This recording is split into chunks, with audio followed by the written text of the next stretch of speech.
guys, so let's go eat guys with you know binagol guys. It's like a suman, so yummy. So I have a hash brown, egg. So let's eat in the mornings and have some coffee.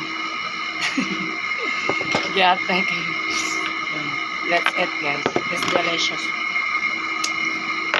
It's like this.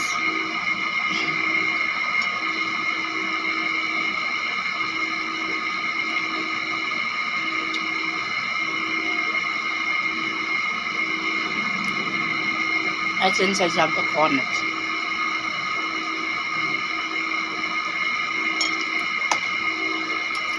With egg. I'm gonna eat egg.